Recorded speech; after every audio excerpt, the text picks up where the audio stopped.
Salut,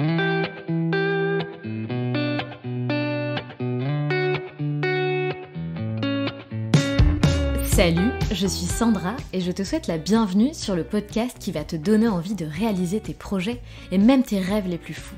Notre mission, t'apporter de l'inspiration. J'échange avec des femmes qui ont osé s'écouter. Choix de vie audacieux, parcours atypique, projets fous, elles nous dévoilent tout sans filtre. L'idée, à travers chaque épisode, c'est d'adoucir tes peurs pour les remplacer par de l'audace et de l'enthousiasme. Du mouvement, du bruit, de la fumée, laisse-toi entraîner par les locomotives.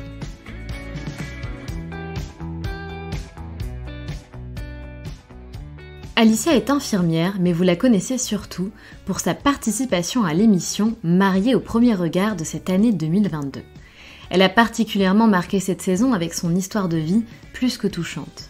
Cela va peut-être vous surprendre, mais Alicia n'avait jamais prévu de participer à une émission de télé-réalité. Bien au contraire, c'est une femme discrète qui n'aime pas se faire remarquer.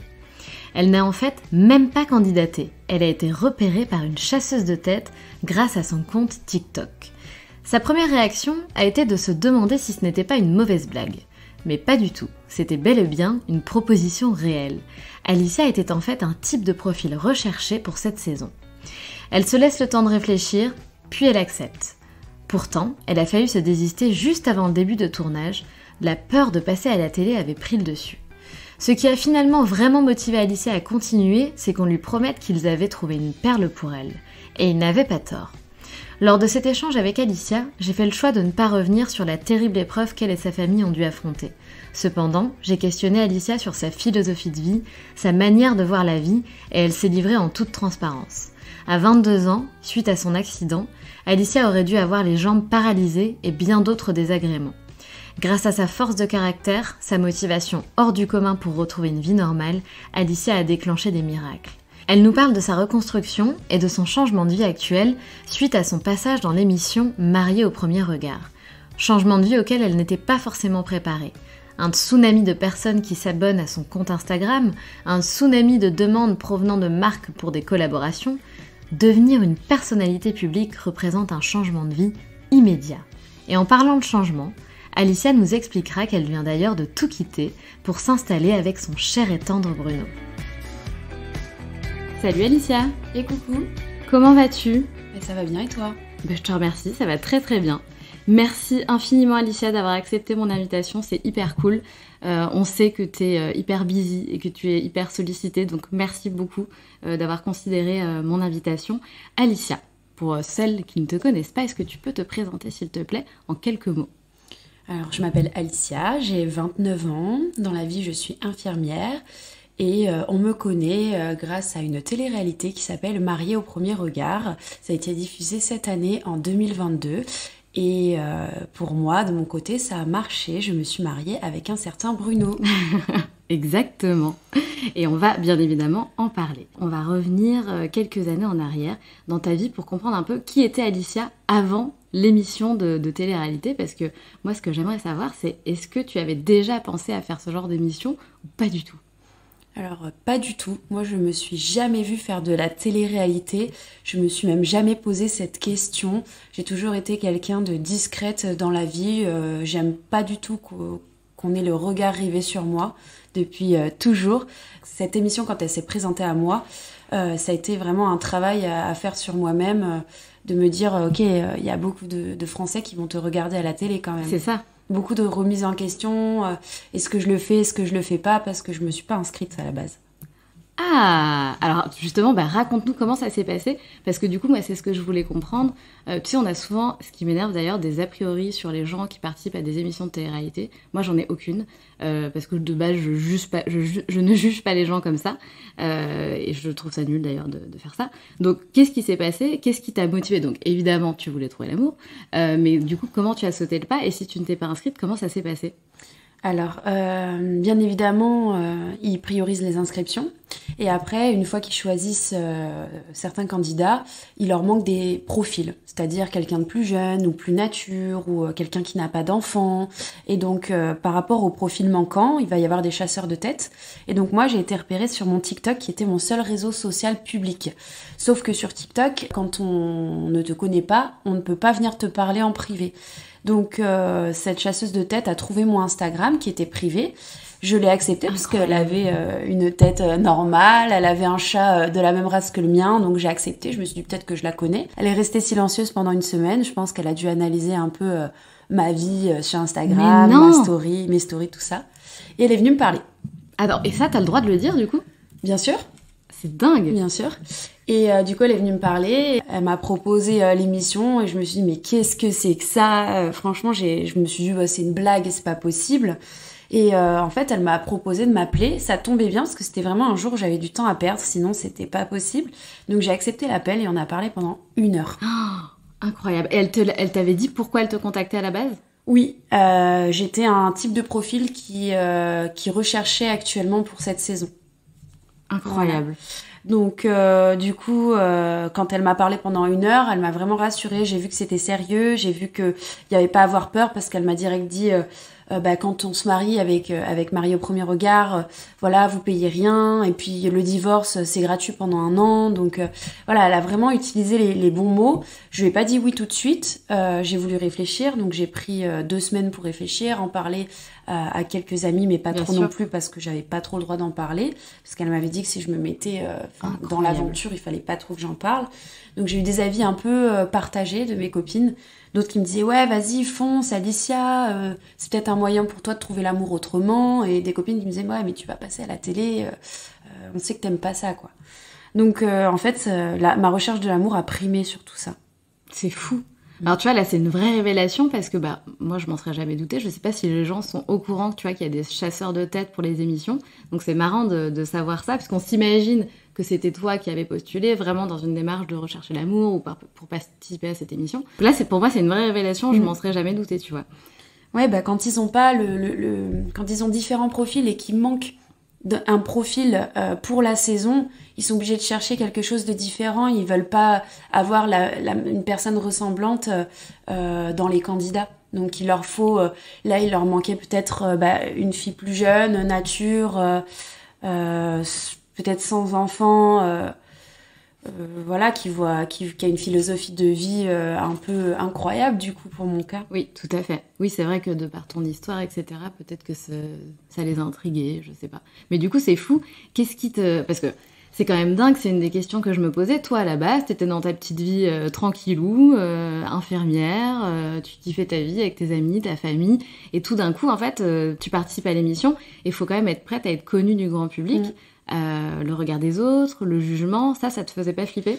Alors j'y suis allée en fait aux ateliers de manière passive. Je me suis dit vas-y teste. Donc j'ai été voir les ateliers, j'ai été participer aux ateliers sans me dire que je participais à l'émission. Je me suis dit va voir, c'est tout. C'est une expérience comme une autre, enfin, et puis, un petit peu plus spéciale. Donc premier atelier, on voit Estelle, on prend la dimension de bague, on répond à des questionnaires, enfin déjà ça fait peur. Je me dis, ah ouais, en fait, je me suis vraiment engagée dans quelque chose, mais je me suis dit, moi, je suis trop difficile, ils ne trouveront personne. Incroyable. Moi, je me suis dit, moi, ça marchera pas. Pourquoi moi, je trouverais, enfin, avec toutes ces inscriptions, toutes ces personnes qui apparemment sont au casting, je me dis, moi, ça marchera pas, quoi. Et je me suis motivée en me disant, je vais rechercher plutôt un caractère qu'un physique. Donc je me suis dit, grâce au test et grâce à mes demandes, ils vont plutôt me trouver un caractère. Parce que dans la rue, quand on s'arrête, on voit pas ce qu'il y a à l'intérieur d'un homme. Non. On voit pas son caractère tout de suite. On voit un physique dans la rue, en soirée, sur Internet, on voit un physique, une photo. Donc moi, je voulais vraiment le caractère plus que le physique. Je pense que c'est plus intelligent de se concentrer là-dessus parce que le physique, une enveloppe physique déjà, ça évolue, ça change, on vieillit tous comme tout le monde. Donc c'est mieux d'avoir quelqu'un avec qui tu t'entends bien, t'as des intérêts communs, tu te marres, ça dure. C'est ça qui me manquait dans mes relations précédentes, c'est ça qui ne marchait pas, le caractère n'allait pas avec ce que je désirais pour mon avenir. Ouais, bien sûr. Mais c'est incroyable parce que, bon, on y reviendra, mais du coup ce que je voulais juste te dire, c'est que c'est incroyable parce que dès le départ, tu vois, on a senti déjà que t'étais spéciale, on va pas se le cacher, et on a senti aussi que l'émission te mettait en avant, mais parce que, tu sais, comme s'ils savaient qu'on allait te trouver spécial, qu'on allait t'aimer, qu'on allait... Enfin, c'est un peu bizarre de dire ça, mais que t'allais être un petit peu la préf de l'émission, tu vois. Ouais, et j'ai pas réalisé sur le moment. Encore une fois, je me dis pourquoi moi. Après, moi, je leur ai dit, me choisissez pas que pour mon histoire, je suis là pour trouver l'amour, donc il va falloir... c'est clair. Voilà, il va falloir décélérer, quoi, un petit peu. C'est clair. Sur ça, je leur ai vraiment dit, moi, je veux pas que le public m'aime pour mon histoire. Je sais pas ce que je voulais. Donc, je m'étais même désistée. C'est pas Juste vrai. avant l'annonce de ma compatibilité, je m'étais désistée et je leur avais dit écoutez, moi je veux pas passer à la télé, ça me fait peur. Et en fait, la directrice de l'émission m'a appelée en me disant Alicia, fais-moi confiance, on t'a trouvé une perle. Donc pense à ça. Donc j'ai pensé à ça et je me suis dit bon, allez, s'ils m'ont trouvé une perle, voilà, tant pis, je passe à la télé, mais j'étais vraiment motivée à trouver ma petite perle rare. Et il faut savoir que quand on s'inscrit pas, quand on vient nous chercher, il y a beaucoup de personnes qui peuvent accepter pour dire chouette, je vais passer à la télé. Donc, C'est sûr. C'est rare sûr. d'accepter qu'on soit venu nous chercher pour nous proposer l'émission. C'est rare d'être autant motivé. Donc voilà, moi je sais qu'il y a des personnes quand elles viennent dans l'émission parce qu'elles ont été trouvées, c'est pas forcément de la sincérité. Les bonnes motivations. Voilà. Ouais, c'est clair. Non, c'est sûr. Et pour toi, je comprends très bien que t'avais peur, quoi, parce que, ok, je comprends qu'il y a des gens qui veulent passer à la télé et tout, mais je pense qu'ils prennent pas la pleine mesure, tu vois, de ce que c'est. C'est un vrai changement de vie. Tout le monde te voit, tout le monde va venir regarder tes stories, tu vas aussi devoir changer un peu de vie parce que il faut animer ta communauté, il faut leur donner. Et puis c'est aussi ça qui va te permettre, on en reparlera tout à l'heure, de changer de vie. Parce que c'est aussi un tremplin, moi je trouve que c'est génial en fait. Peu importe, t'as vécu une expérience qui en plus a fonctionné. Oui, c'est une télé-réalité, ok, mais ça te permet aussi de changer de vie grâce à... C'est un vrai tremplin en fait. Après, tu peux faire plein de choses une fois que t'as une communauté. Moi je trouve ça génial. Bref, revenons sur ce processus qui est quand même assez intéressant. Ils vous font passer des tests, etc. C'est quoi comme test ? Dans le premier atelier, on a des questions fermées. Donc on doit répondre sur notre style de mec. Ouais, le physique, quoi. On doit cocher brun, yeux bleus, machin, enfin voilà. On coche des cases. Après, on coche des cases aussi sur notre caractère. Vous êtes plutôt timide, extraverti. On coche plusieurs critères. Et après, donc on voit une psychologue qui nous voit pendant 45 minutes à peu près pour savoir si on est apte à faire l'émission. Ah, quand même. Ouais, on voit plusieurs personnes de la production. Et on a aussi des questions ouvertes, où là, on va devoir écrire sur un ordinateur. Et quand on rentre chez nous, on a aussi des devoirs à la maison, avec des questions ouvertes sur nos idéaux, notre philosophie de vie, la politique, qu'est-ce qu'on pense du Covid, tout ça. C'est vraiment... moi, ça m'a pris 4 heures pour répondre. Ah ouais, d'accord. Ouais, c'est énorme. Les questionnaires, c'est pas une page. Il y en a beaucoup, beaucoup. On se demande quand est-ce que ça va s'arrêter. Ah ouais, d'accord. Ouais. C'est incroyable. Et qu'est-ce que tu ressens ? Moi, je trouve ça fou, du coup, tu rentres quand même dans un monde qui est hyper mystérieux, tu vois, pour la plupart d'entre nous. Tu parles de la production, etc. Qu'est-ce que tu te disais ? Tu te disais, mais oula, qu'est-ce qui m'arrive ? Qu'est-ce que c'est que ce truc ? Ou t'étais vraiment en mode un peu robot, j'y vais, je verrai après Au début, moi, j'étais vraiment robot sur les ateliers. Quand ils m'ont fait venir au deuxième atelier, parce qu'il y en a un deuxième, je me suis dit, je crois que ça avance pour moi, j'ai peur. Mais je me suis dit quand même, c'est pas encore l'annonce de compatibilité, donc j'étais pas encore à 100% consciente de ce que je faisais. Je pense qu'il y avait une partie de moi qui voulait vraiment trouver l'amour, c'est pour ça que j'ai été. Et non, j'ai pris conscience quand on m'a annoncé la compatibilité que j'étais dans l'émission, dans l'expérience, quoi. Et tout à l'heure, on en parlait toutes les deux en off avec Alicia. Donc on ne reparlera pas de ton histoire, etc. Qu'ils ont d'ailleurs, je trouve... Bref, c'est mon point de vue, beaucoup trop mis en avant, etc. Mais la seule chose que je disais à Alicia, c'est que j'ai eu cette sensation à travers l'écran, parce que je t'avais jamais rencontré, que t'étais vraiment évidemment forte de par ton vécu, mais vraiment, tu sais, t'es restée, comme je te disais tout à l'heure, t'es restée de marbre, t'as jamais eu une émotion plus forte qu'une autre, t'as toujours été assez constante, et ça, j'ai trouvé ça assez hallucinant, et j'ai eu l'impression, en tout cas, de voir que t'avais une certaine philosophie de vie assez spéciale, et c'est ça qui m'a touchée, en fait, c'est ça qui m'a dit, ah ouais, cette nana, elle est hyper inspirante, de par la façon dont tu vois les choses, dont tu réagis. Tu vois, quand, par exemple, je donne un exemple bidon, quand la sœur de Bruno te met un petit peu en garde parce qu'elle est un petit peu stressée par son grand frère, etc. Mais t'as été trop chou, enfin, c'est trop beau, ta réaction, elle a été magnifique. Genre, t'as pas eu un jugement, tu t'es pas mis en colère, t'as été hyper constante. Donc voilà, moi, ça m'a beaucoup inspirée. Et du coup, c'est de ça que j'ai envie de parler avec toi. C'est aujourd'hui, t'as cette philosophie de vie-là. Comment tu fais tous les jours pour réussir à être comme tu es, en fait? C'est quelque chose qui s'apprend déjà. J'ai pas eu le choix de l'apprendre quand j'ai été hospitalisée. Quand on est dans un lit et qu'on peut même pas se lever pour aller aux toilettes et qu'on est pendant 3 mois comme ça allongé, on apprend à prendre sur soi, tout simplement. C'est là que j'ai commencé à devenir quelqu'un de patient et de prendre sur moi quand j'avais envie de me lever, quand j'avais envie de... Enfin, je m'imaginais nager dans une piscine. Enfin, c'était vraiment... C'est là que j'ai appris. Et je me dis souvent que dans la vie, il y a pire. C'est pour ça que j'ai des réactions qui sont pas excessives. Et surtout, il n'y a pas lieu de s'énerver pour des petites choses. Il faut savoir être patient quand on est face à certaines situations et réfléchir avant de parler, justement. Chose que je ne faisais pas avant, quand j'étais adolescente. Vraiment, je l'ai appris avec mes circonstances de vie. Et après, il faut savoir que la production, au tout début, lors de mon portrait, ils avaient peur que le public pense que j'ai zéro émotion. Ils avaient peur que je sois mal vue parce que j'exprime rien de ce que je ressens. Donc, ils m'ont souvent demandé d'expliquer pourquoi. Donc, j'ai dû dire pourquoi les émotions, pour moi, elles étaient difficiles, pourquoi j'avais du mal à les exprimer. Donc, on voit sur mon portrait que je dis pourquoi je montre pas mes émotions. Et si Estelle, elle vient me voir chez moi pour m'encourager à les exprimer. Donc, ça aussi, ça a été un travail pendant l'émission. D'accord. Et justement, Estelle m'a aidée à dire ce que je ressens auprès de Bruno à la suite des épisodes, pendant nos noces, même pendant le mariage. Je lui ai dit, j'ai les jambes qui tremblent et d'habitude, ça, je le garde pour moi.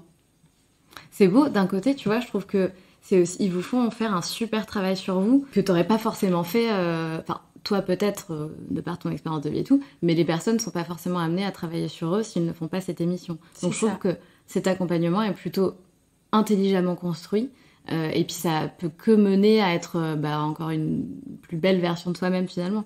Donc c'est plutôt pas mal. Tout à l'heure, on parlait aussi du fait que grâce à ton mental, à ta motivation, tu avais réussi à créer des sortes de miracles suite à ton accident. Est-ce que tu peux nous en parler un petit peu? Comment ça s'est passé pour toi et comment tu as fait? Quel état d'esprit tu as adopté pour justement qu'il t'arrive que des choses incroyables suite à ça? Alors déjà, par rapport aux émotions, 1 an après mon accident, j'ai vu une hypnothérapeute parce que je voulais atténuer mes ressentis. Donc on a fait une séance d'hypnose pour atténuer tout ça, pour que j'arrête de pleurer, et ça a marché. C'est pour ça que je suis souvent très calme. Après, je suis pas toujours calme dans la vie, hein. Ça m'arrive de m'énerver, même très souvent, Bruno pourrait le dire. Mais voilà, après, pour les miracles, entre guillemets, ma jambe, je me suis réveillée du coma avec une jambe paralysée, on savait pas. Et c'est au bout de 3 mois, une fois que j'ai pu passer un électromyogramme, ça s'appelle comme ça, le neurologue a manqué de tact en disant « Oula, le nerf crural, le nerf fémoral, oh là là, c'est paralysé, hein, ça va être compliqué de retrouver votre jambe. » Il avait vraiment manqué de tact, j'avais 22 ans, quoi. J'avais 22 ans et... faut pas dire ça comme ça. Bah non. Je suis rentrée, je venais à peine d'arriver en centre de rééducation, je suis rentrée en pleurs. Et en fait, le médecin du centre de rééducation est venu me voir en me disant « Alicia, c'est pas parce que le neurologue il a dit ça que c'est réel. Regardez, vous en êtes arrivée là, vous vous êtes battue. Donc on ne sait pas, peut-être qu'un jour vous allez la récupérer. » Et en fait, j'ai écouté ses conseils et j'ai été dans une sorte de déni, mais de bon déni. Parce qu'il y a des dénis qui sont mauvais par rapport à la santé et des dénis qui sont bons comme le mien. Donc moi, j'ai refusé à 22 ans d'avoir une jambe paralysée. Bien sûr. J'ai refusé. Je me voyais pas dans le futur avoir une jambe paralysée, avoir une vie amoureuse, avoir des enfants. Non, Non, ça me convenait pas. Je sais qu'il y a des personnes qui arrivent à vivre comme ça, mais moi, j'avais pas envie de vivre comme ça. Donc je me suis battue pour ça. J'en demandais toujours plus au centre de rééducation. Des fois, dans ma chambre, j'essayais de marcher sans chaise roulante, sans mes béquilles. Certes, je tombais par terre, mais ça, c'était des leçons. Je me faisais disputer carrément au centre de rééducation parce que j'en voulais toujours plus. J'essayais de tout faire pour récupérer ma jambe. Et en fait, au bout de 8 mois, j'ai commencé à déjà ne plus utiliser le fauteuil roulant, marcher avec une seule béquille et mon attelle. Et au fur et à mesure de la kiné, j'ai réussi à marcher sans béquille. Je me souviendrai toujours le jour où j'ai lâché mes béquilles. J'étais sortie de centre de rééducation et j'ai décidé d'aller à mon centre de rééducation sans béquille. Et je me suis sentie libre. J'ai senti une liberté d'avoir lâché mes béquilles, lâché mon attelle. C'était incroyable. Et d'ailleurs, quand je suis partie en kiné hors centre de rééducation, donc quand je suis rentrée chez mes parents, que j'étais plus hospitalisée, quand j'étais voir pour la première fois un kiné en centre, mais en hôpital de jour, le kiné m'a dit c'est pour un genou. Donc là, j'étais surprise, je lui ai dit non. Mais ça m'a fait plaisir qu'il pense que j'avais juste un problème de genou. Bien sûr. Et là, quand il a vu tout mon dossier, il a halluciné de me voir comme ça, pleine d'énergie, quoi. Là, déjà, pour ma jambe, c'était pas prévu, mais j'ai récupéré. Aujourd'hui, c'est juste un petit déficit moteur, on va dire une fatigue qui vient assez rapidement si je fais de la marche dans une montée ou une descente. Ça va se voir, j'ai un peu boité, mais c'est très minime. C'est génial. Ouais. Enfin, c'est génial. Tu préférerais ne rien avoir, etc. Mais c'est génial de se dire, j'aurais pu avoir la jambe paralysée et aujourd'hui, je peux marcher, je peux courir, je peux vivre comme tout le monde, quoi. Je peux faire du footing, enfin, pas trop pour ma prothèse dans le dos, mais je peux pas taper de sprint parce que je sens que je peux tomber à tout moment, mais je peux déjà trottiner, quoi. C'est cool. C'est trop bien. En tout cas, bravo. Et tu vois, je trouve que c'est une très belle leçon de vie à entendre tes mots, des auditrices peuvent trouver la force de dépasser des épreuves difficiles elles aussi. Parce qu'il faut savoir, le concept des locomotives, c'est vraiment, si tu veux, de permettre aux femmes de les inspirer et qu'elles aussi osent faire leur propre choix et construire une vie qui leur ressemble, une vie à leur image. Parce que souvent...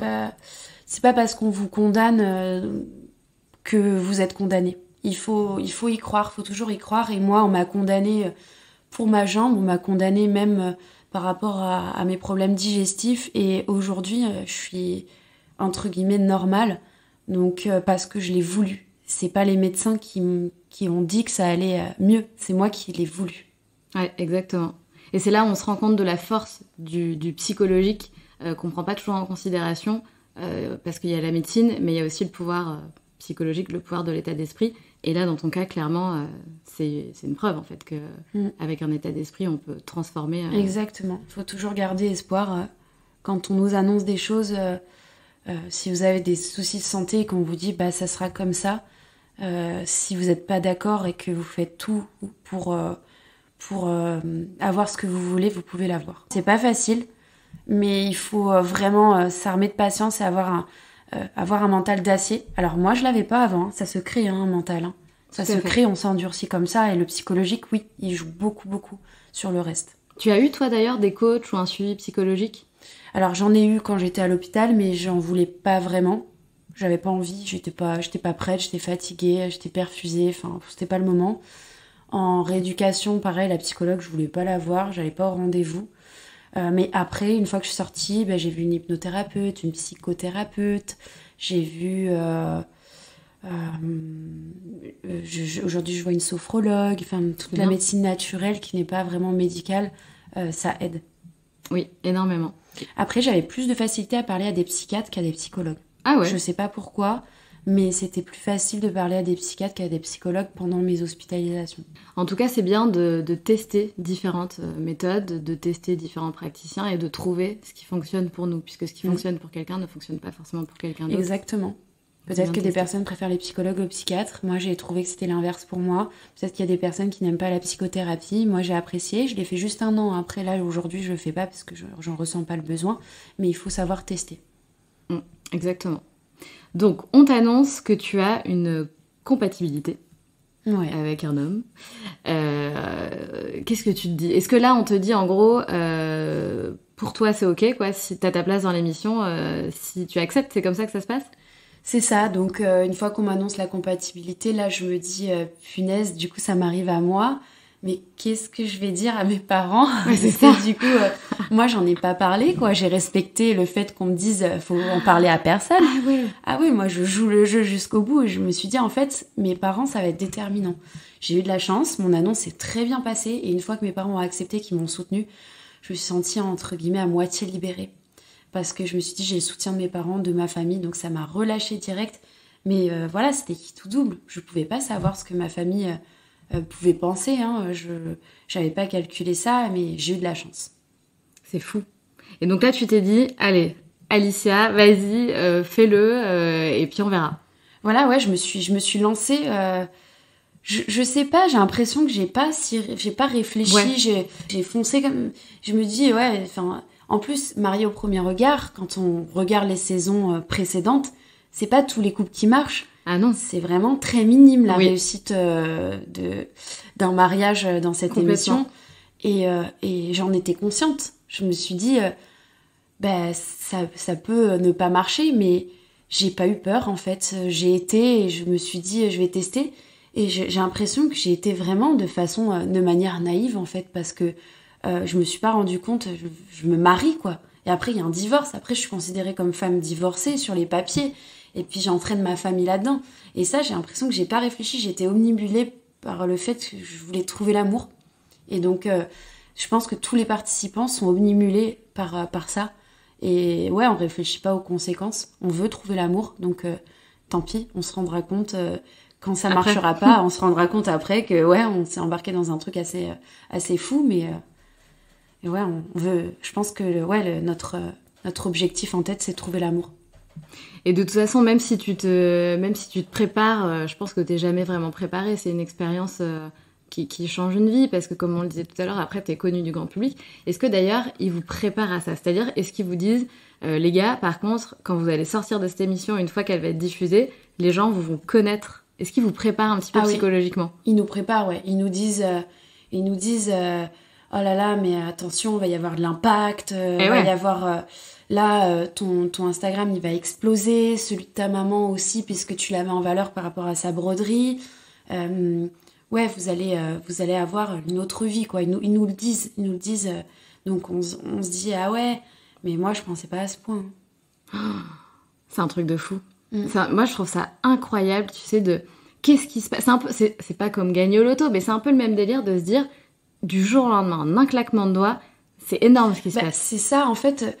Les gens pensent qu'on est conscient qu'après on peut utiliser sa communauté pour faire de belles choses. Mais moi, quand j'ai fait l'émission, Bruno pareil, et je pense beaucoup de candidats la même chose, on pense pas à influenceur. On pense pas à ça en fait. Nous, on est coincés sur le fait qu'on veut trouver l'amour. En aucun cas, j'ai pensé faire quelque chose avec mon Instagram, mais jamais de la vie. C'est une fois que j'ai pris en abonné, donc au moment de la diffusion, que là, il y a des personnes qui viennent me parler, qui me proposent des choses, et je me dis... Ah ouais, incroyable. Et je me dis, ouais, là, il y a quelqu'un qui veut m'offrir un truc en échange de story. Là, on me propose des bijoux en échange de j'en parle. Là, on me propose des vêtements en échange de j'en parle. Voilà. Et je me dis, mais avant, j'étais personne. Ça, je le paye d'habitude.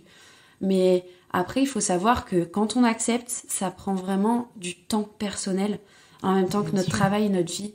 Et je peux vous dire que c'est du temps qu'on prend au final pour travailler. Donc, ok, j'ai accepté des bijoux et des vêtements d'une marque et j'en parle à côté, mais ça me prend vachement de temps, donc ça me prend de l'énergie. Bien sûr. C'est comme un travail à côté, hein, vraiment. C'est un travail. Il y a beaucoup de personnes dans le public qui pensent que du coup, une fois qu'on fait cette émission-là, on est conscient qu'on fait influenceur derrière, mais pas du tout. Je pense que les personnes qui se disent « chouette, je fais une émission, je vais être influenceur », c'est les personnes qui sont pas... qui n'ont pas les bonnes motivations. Qui n'ont pas les bonnes motivations, qui sont pas là pour trouver l'amour. Parce que moi, j'y ai pas pensé jusqu'à ce qu'on vienne me parler pour ça. Vraiment. Et Bruno pareil, Cindy pareil, Sandy pareil. Je connais maintenant des candidats et je sais qu'on n'y a pas pensé jusqu'à ce qu'on vienne nous parler. Qu'on vienne parce que il faut savoir qu'on se fait envahir. On prend un tsunami de demandes de collaboration. C'est sûr. Donc quand on se prend un tsunami de demandes de collab, à un moment donné, on se dit qu'est-ce qu'on fait ? on n'accepte pas, on en parle autour de nous. Donc moi, c'est mes parents qui m'ont encouragée, qui m'ont dit, mais si, Alicia, vas-y, prends des choses que tu aimes, sois honnête avec ta communauté et prends que des choses que tu aimes pour leur dire, ça, tu l'aimes. Prends pas des choses que t'aimes pas, parce qu'il y a des personnes qui acceptent tout pour de l'argent. Je suis pas là pour me faire de l'argent. Si je me retrouve sans argent, je peux vivre chez mes parents. Donc, c'est pas un problème, moi, dans ma vie. J'accepte pour faire plaisir, pour montrer que j'aime, en fait.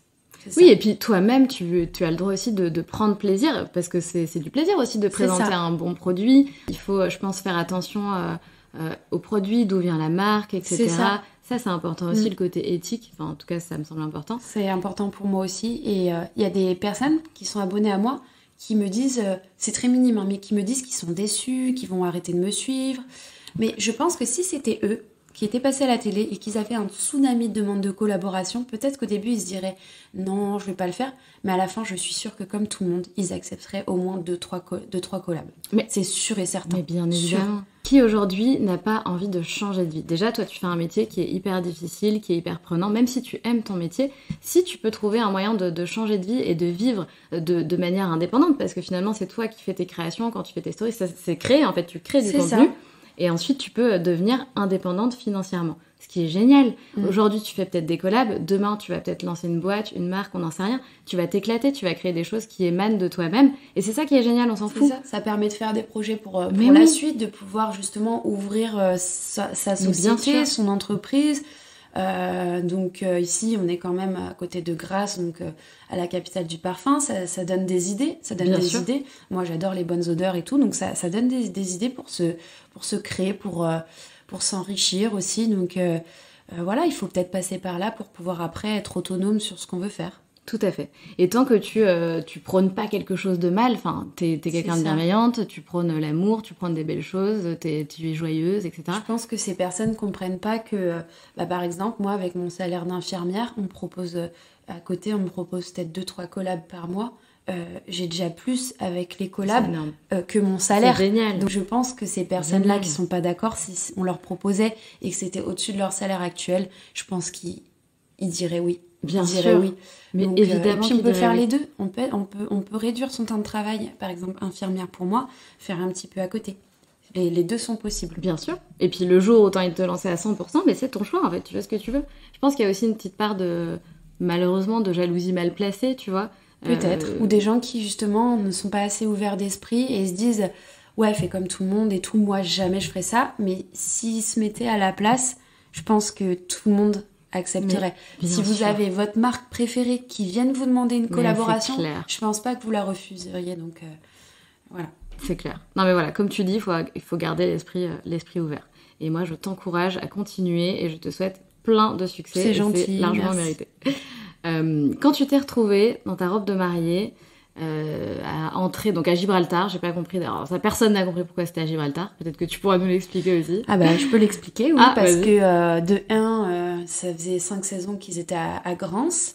De 2, le maire, à un certain âge, il a plus trop envie, tout simplement. Ah ouais. Et donc, mariés au premier regard, pour la saison 6, ils avaient envie de faire du show, donc c'est-à-dire d'aller à l'étranger.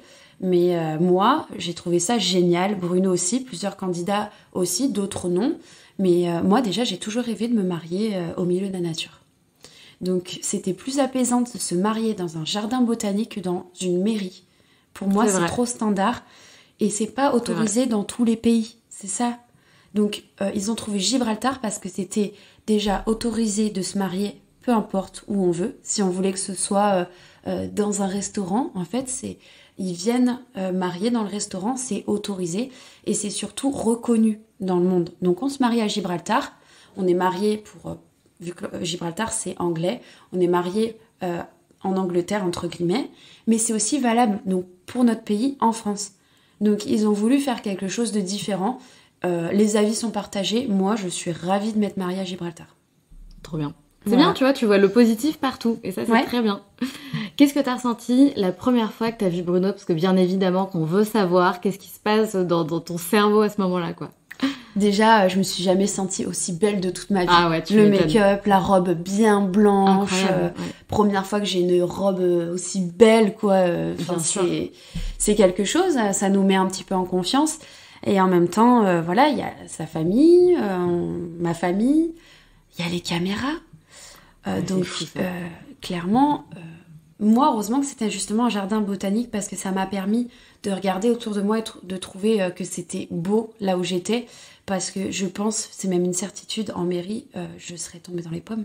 Parce que vu comment j'étais, dans l'état dans lequel j'étais, j'avais juste à regarder la nature pour me sentir un peu mieux. J'avais les jambes qui tremblaient, j'avais l'impression de ne plus pouvoir me tenir debout. C'était dur, je me mettais sur le pied droit, un coup sur le pied gauche. C'était vachement dur. Et là, le rideau il s'ouvre, j'ai pas le choix, je dois y aller. Je vois Bruno et en fait, c'est là que je me calme. Je me calme tout de suite parce que quelque chose est passé entre nous. Déjà, je le trouvais hyper beau et je m'attendais pas à avoir quelqu'un de beau parce que j'avais tellement donné des critères de caractère que là, je me suis dit waouh, il est beau. Mais du coup, j'avais peur aussi. Je me suis dit mais qu'est-ce qui se cache derrière? Est-ce que c'est trop beau pour être vrai? Oui. Donc j'avais quand même des appréhensions, mais sa manière de parler, sa manière, on ne voit pas à la télé, mais il remet ma traîne. Il remet ma traîne une fois que je viens le voir, il la remet ma traîne devant sa famille, devant ma famille, de manière bienveillante. Donc déjà, le geste, j'apprécie. Donc ouais, ça m'a calmée. C'est fou. C'est fou parce que nous qui regardons l'émission, tu sais, bah, nous c'est vraiment, c'est comme tu dis, c'est un peu du show pour nous, c'est de la distraction en fait. C'est ça. Mais on ressent aussi les émotions que vous pouvez ressentir. Enfin, je pense que c'est pas nier de dire ça, c'est oui, on ressent les émotions. Enfin, moi, il y a plusieurs fois où j'avais un peu la larme à l'œil, où ça nous prend, on se dit putain, ça a l'air fort ce qu'ils vivent, tu vois. Et c'est au-delà de la télé-réalité, c'est quand même des êtres humains, c'est des émotions, c'est des choix de vie, c'est tellement plus que ça en fait. Donc c'est fou de vivre ça. Direct, pour tous les candidats, je pense que la personne, qu'elle te plaise ou qu'elle te plaise pas, tu sais enfin que le lien que tu avais depuis plusieurs mois, c'était avec cette personne. Donc même si la personne, admettons, elle te plaît pas physiquement ou quoi, tu sais que c'est avec cette personne que tu étais dans l'attente, donc tu as déjà un point commun. C'est celle-là qu'on te parle de cette personne depuis des mois et des mois.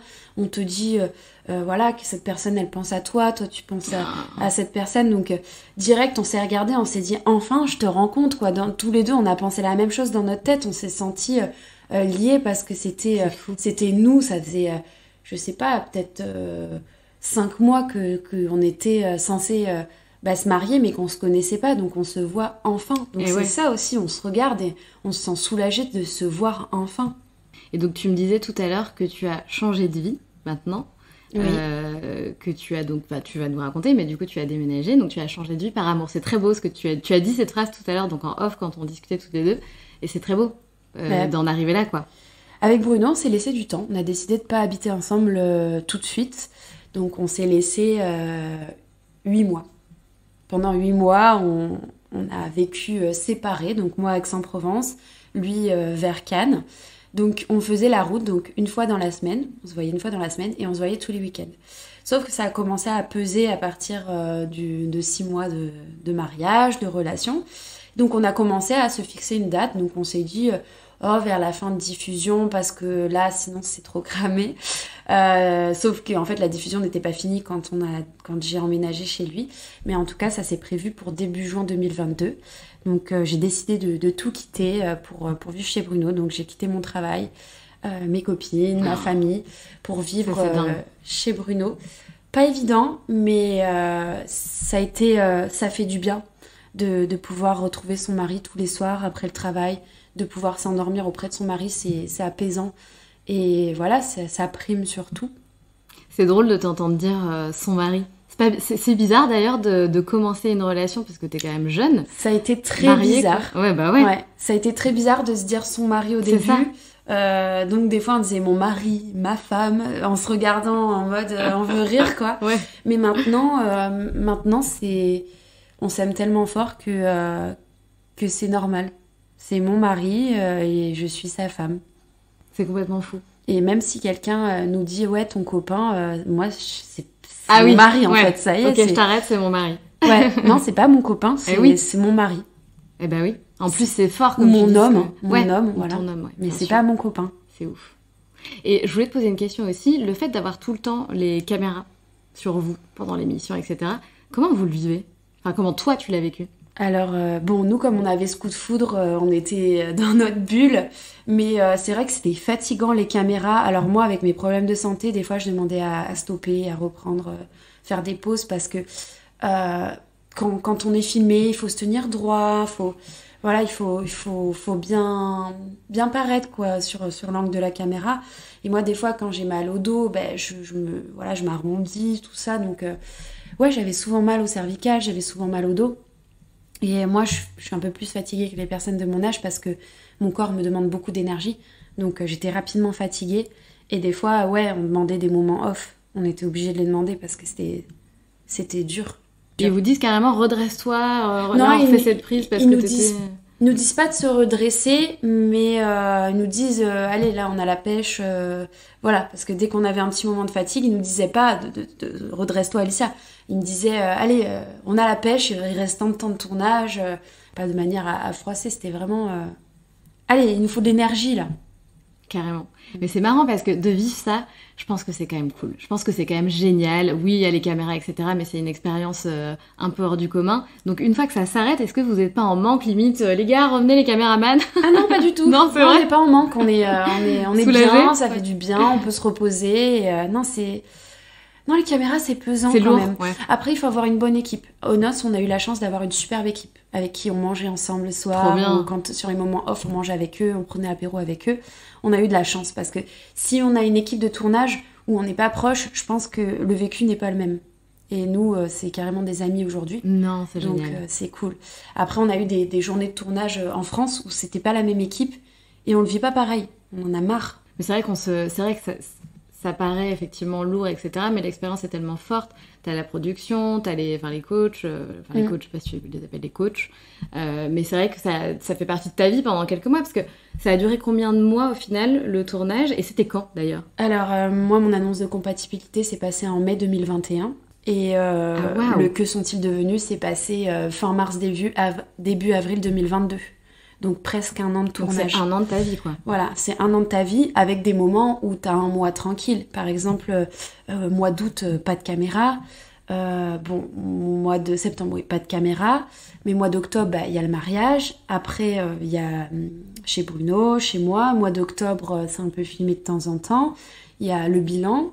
Après, mois de janvier, février, on est tranquille.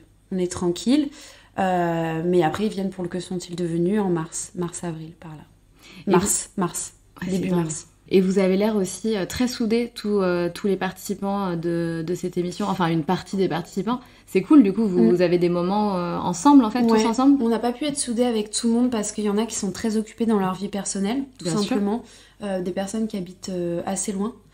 Mais sinon, par exemple, Eddie et Jennifer qui habitent loin. Au début, c'était pas évident, mais une fois qu'on s'est vus, on communique beaucoup. Donc, en fait, quand on veut, on peut. Et ici, c'est vrai on est tous pas très loin. Ça va de Hyères, Toulon, Grasse, Mougins. Après, moi j'étais marseillaise. Il y a Pauline, Damien aussi du côté de Marseille, Geoffrey. Mais voilà, ils sont très très occupés souvent. Donc c'est pas parce qu'on s'entend pas avec eux. C'est juste que voilà, des fois on propose de les voir. Moi, je les ai déjà vus. Mais voilà, on a tous une vie derrière. Bien Donc sûr. des fois, les abonnés me disent pourquoi tu vois un tel et pas un tel. Parce qu'en fait, on est occupé des fois et c'est pas possible. Donc c'est Alicia, donc il y a un an, avant de participer à cette émission. Alicia maintenant, est-ce que tu as l'impression d'être différente? Complètement. Ah, c'est vrai? Ah ouais, je suis complètement différente. Le fait d'avoir eu le coaching d'Estelle sur mes émotions, j'arrive à dire un peu plus ce que je ressens sur le positif, sur le négatif. J'exprime un peu plus, en étant en couple, j'exprime un peu plus ce que je ressens, chose que je ne faisais pas avant. Je suis changée parce que ça m'a rapprochée aussi encore plus de ma famille, plus qu'on ne l'était déjà. On s'est rapprochés, mais encore plus, quoi. C'est impressionnant. C'est ouf. Ouais. Et ouais, on a un peu plus de confiance en soi. Je me sens changée. Puis il y a la notoriété aussi, c'est un grand travail sur soi. Donc ça aussi, ça nous change. Avant, j'étais une personne discrète et là, j'ai de la notoriété, quoi. Donc faut que j'apprenne à me filmer, faut que j'apprenne à parler devant mon téléphone. Et des fois, c'est pas évident, des fois, j'ai pas envie. Bah, bien sûr. Et vous êtes accompagné d'ailleurs? Est-ce qu'ils vous coachent un petit peu à faire des stories, à développer votre compte Insta? Pas du tout? Non, du tout. Du tout. C'est eux qui nous ont dit au début, si vous créez votre compte Insta, ça serait bien, c'est très très recommandé plus, vous mettez votre prénom, _, et ma PR6. Donc ça a été une demande. Ça a été une demande. Mais après, voilà, on fait ce qu'on veut de notre contenu. Après, si notre contenu il est un peu abusé, ils viennent nous parler. Ah, c'est vrai? Oui. Si on met des choses qui leur plaisent pas, ils viennent nous parler. Ah oui. Bah, par exemple, il y avait eu un clash entre Fred et Émilie. La prod ont dit calmez-vous. Voilà. Et ils ont raison. Même pour vous, en fait. Si c'est pour vous protéger, parce qu'il y a des choses qu'il faut pas montrer à tout le monde. Il faut pas montrer tout à tout le monde. Et par exemple, au début, Bruno, on était à une soirée, il avait pris ma témoin en photo. Et la prod, ils ont dit supprime. La prod, ils ont dit supprime. C'est pas vrai. On voit la copine d'Alicia, c'est pas ta copine, donc tu supprimes. Ou moi, à un moment, on voyait mes petits cheveux blancs et ils ont dit supprime. Supprime, on voit les cheveux blancs d'Alicia. C'est tellement drôle. Donc si, ils interviennent quand il faut. Mais donc ils vous stalkent tout le temps en fait, enfin jusqu'à la fin de l'émission quoi. Ouais. T'as des gens qui sont dédiés à ça, qui vont regarder un peu ce qui se passe. Notre attaché de presse entre guillemets. Et des fois les journalistes de M6. Et est-ce que du coup t'as des agents qui viennent te contacter, pour justement t'aider à développer ton compte Instagram, pour devenir ton agent finalement? Oui, alors j'en ai eu une marée entière, je pourrais même pas compter, une quinzaine d'agences qui sont venues me proposer leurs services, même le lendemain de l'émission. Je me suis dit, oula, on se calme. Moi, pendant même plusieurs mois, j'ai pas répondu parce que je connais pas, je sais pas en fait qu'est-ce que je dois faire, c'est pas mon monde, je suis infirmière. Je veux pas me faire avoir parce que j'ai pris quand même des conseils aussi des anciens candidats, notamment Laure de l'année dernière, qui a été vraiment de bons conseils pour moi, pour tout le monde. Elle a donné des conseils tellement bienveillants. Donc elle nous disait, faut se méfier, attention. Donc comme elle nous disait souvent attention, j'ai fait attention. Tout simplement, j'ai pas répondu au début et à la fin, le fait que je m'en sorte plus avec mes mails, déjà j'ai retiré mon adresse mail de mon compte Instagram parce que je ne m'en sortais plus. J'ai fini par prendre une agence sur fin de diffusion là. J'ai pris carrément l'agence M6 parce que ça faisait sérieux, mais c'est vrai que tous les autres sont très déçus. Hein. J'ai eu beaucoup d'agences. J'ai été inondée. Donc, ils te sautent dessus, quoi. Mais c'est sûr. Surtout que je pense qu'ils repèrent... on remarque quand même ceux qui se démarquent de l'émission. Et je pense que du coup, ils t'ont sauté dessus parce que tu te démarquais. Oui. Et tu parlais de Laure. Laure, c'est entre guillemets une star, quoi, maintenant. Enfin, tout le monde la connaît. C'est ça, ouais. En plus, elle est cool, cette nana. Donc, elle est toujours de bons conseils. Vraiment, elle est vachement disponible. T'as un problème, tu l'appelles, elle te conseille, quoi. Ah, j'adore. C'est ça. Donc, voilà. Et puis... moi, si j'ai un conseil à donner maintenant, c'est les agences, quand il y a des agences qui vous proposent, ne réagissez pas, ne répondez pas tout de suite, méfiez-vous et prenez des conseils et écoutez aussi les autres agences qu'ils ont à vous dire parce que moi, dans toutes ces demandes d'agences, j'ai vu des agences qui m'ont proposé des trucs pas très honnêtes. Donc, du style se faire de l'argent sur mon dos, ça se voit, des pourcentages qui ne sont même pas autorisés. Donc il faut faire attention, il faut toujours...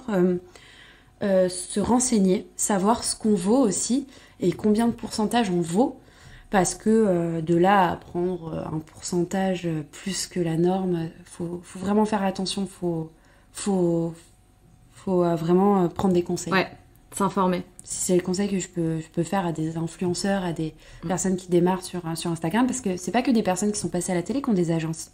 Il y a beaucoup de personnes qui ont envie de démarrer l'influence ou qui ont percé sur TikTok et qui du coup peuvent avoir des agences aussi grâce à TikTok. Donc vraiment, le conseil, c'est faites attention, renseignez-vous bien.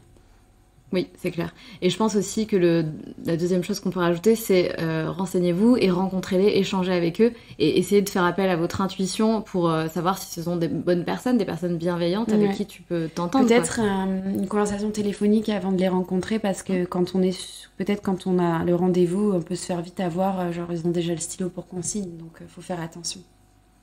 Et du coup, qu'est-ce que ça va changer pour toi par rapport à ton Insta ? C'est eux qui vont t'envoyer les propositions intéressantes Alors, moi, mon Insta, c'est moi qui le gère. Hein. Je laisse pas l'agence gérer, mais par contre, la boîte mail, c'est eux qui vont tout gérer pour moi. C'est-à-dire, moi, je vais plus communiquer avec les marques, je vais plus négocier. C'est eux qui vont me dire oui ou non, je dis oui ou non. Et c'est l'agence qui me fait ma facture, qui me paye quand c'est payé. Et puis je peux leur demander des conseils. Qu'est-ce que vous en pensez de ça, de ça, de ça? Ils me conseillent. Ils sont là aussi si je vais pas bien. Je leur dis mais qu'est-ce que je peux faire là? Ils peuvent me driver aussi sur mon Instagram. Et c'est moi qui gère mon Instagram. Et si par exemple toi tu veux absolument travailler avec une marque ou faire une collab que pour X raisons, eux te disent non, c'est pas une bonne idée, est-ce que du coup, tu as quand même le droit d'imposer ton idée? Ah, j'ai le droit, oui. Si je leur dis, je veux, admettons, je sais pas, on va dire Sephora, une grande marque. Si je leur dis, ouais, je veux Sephora, non, Alicia, Sephora, c'est pas... Enfin, voilà. Bah si, je veux, ils vont essayer quand même, malgré les conseils. Ils peuvent très bien ne pas aimer une marque et me dire, bah c'est pas top, Alicia, vaut mieux pas. Et si je leur dis, bah moi j'ai envie, ok, bah on va le faire pour toi. Vraiment. Après, c'est pas toutes les agences, mais en tout cas, l'agence que j'ai, c'est vraiment, on est vraiment transparent et ils ont le droit de dire ce qu'ils pensent. Et même si je suis pas d'accord, voilà, il y a vraiment un lien de confiance à avoir. C'est très important d'avoir confiance en ces agents. Carrément. En tout cas, t'es en train de devenir une vraie girl boss, hein, parce que c'est ça. Hein, du coup, tu vas créer ton business, peut-être développer des marques, comme on le disait. D'ailleurs, la question que je voulais te poser, ça sera sûrement la dernière question de notre échange. Est-ce que tu comptes reprendre ton travail d'infirmière et est-ce que tu as des projets par la suite? Alors oui, j'ai des projets. Infirmière, je veux pas le quitter. C'est quand même une vocation. Donc je pense pouvoir faire ça à mi-temps. À mi-temps, comme ça au moins par rapport à ma santé, ça me convient. Parce qu'il faut savoir que moi, à la base, ma santé, je dois travailler à 70%. Ah, d'accord. Et dans mon ancien travail, j'étais à 70%. Ils m'ont demandé de passer à 100% parce qu'ils avaient trop besoin de moi. Ça m'enlève du temps médical pour moi. Ça m'enlève du temps de kiné, ça m'enlève... Donc, c'était assez dur.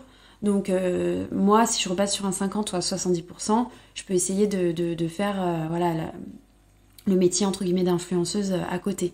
Mais c'est vrai que je ne repasserai pas à 100% infirmière parce que ça ne collait pas déjà avec ma santé. Donc rien que pour ça, mes parents m'encouragent parce qu'ils savent que je me plie en quatre pour mon métier d'infirmière. C'est tellement difficile comme métier. Je m'oublie parce que je veux que ce soit carré et j'ai la reconnaissance des patients. Donc pour moi, c'est ça qui me réchauffe le cœur. Mais quand je rentre chez moi, après, j'ai mal partout. Donc c'est le fait de passer à 50%, je pense que ce sera une qualité de vie pour moi, pour ma santé qui sera meilleure. Et du coup, des projets autres qui ne sont pas liés à ton métier d'infirmière? Des projets, je compte économiser pour peut-être créer une marque, laquelle je ne sais pas encore, mais ce sera quelque chose d'original puisque je pense que ma communauté me connaît, ce sera quelque chose d'assez beau. Aujourd'hui, j'ai pas les tenants, les aboutissants. Bien sûr. Donc c'est vraiment une pensée au fond de ma tête en projet. Et puis avec Bruno... on a l'intention après de prendre plus grand qu'un appartement, une maison, pourquoi pas. On vous le souhaite, voilà. Clairement. C'est trop cool. En tout cas, je te souhaite de créer plein de belles choses, des marques, tout ce que tu as envie de faire, éclate-toi, profites-en. C'est des choses qui arrivent qu'une fois dans une vie, je pense. C'est ça. Donc, des choses que j'aurais pas pu faire si je m'étais pas battue. Donc, quand on veut, on peut. Exactement. Dans le podcast, on a 2 petites questions à la fin de chaque échange, à la fin de chaque interview. Ce sont des petites questions rituelles. Donc la première, c'est est-ce que tu as un mantra ou une philosophie de vie qui te guide dans la vie en fait? Qui ne tente rien à rien. Et la deuxième question, c'est qu'est-ce que tu voulais faire, qu'est-ce que tu voulais être quand tu étais petite fille? Toute petite, je voulais être vétérinaire. Et en fait, j'aime pas l'euthanasie. Mais des fois, il n'y a pas le choix quand les animaux sont trop vieux. Et je me suis dit, je pourrais pas avoir la capacité d'être là dans les mauvais moments pour les animaux. Donc, je me suis dit, voilà, je vais être infirmière. Parce qu'infirmière, c'est pas toi, t'es là pour les soigner. Et c'est pas toi qui... Enfin, il n'y a pas d'euthanasie pure, je veux dire. Oui. C'est pas pareil. Et puis après, il y a les soins palliatifs. Mais c'est pas toi le médecin qui décide ou la famille qui décide. Donc, c'était plus simple, entre guillemets. Mais ça n'empêche que je suis un peu une Brigitte Bardot. Ah ouais, oui. On l'a remarqué parce qu'il faut savoir que là, donc on est chez Alicia et Bruno. Et donc il y a un petit chien, un petit chat, petit chien qui me lèche les pieds à plusieurs reprises pendant cet échange avec Alicia. Donc c'était très, très mignon. Merci beaucoup Alicia, c'était un plaisir de te rencontrer en réel. Et je te souhaite que du succès et du bonheur pour la suite. Merci à toi. C'est la fin de cet épisode et j'espère qu'il t'a plu. Si tu as envie de laisser 5 étoiles sur Apple Podcast ou Spotify, surtout n'hésite pas. Merci pour ta fidélité et on se retrouve mardi prochain pour un nouvel épisode. Pense à rejoindre la communauté Les Locomotives sur Instagram pour toujours plus d'inspiration, de motivation et de good vibes.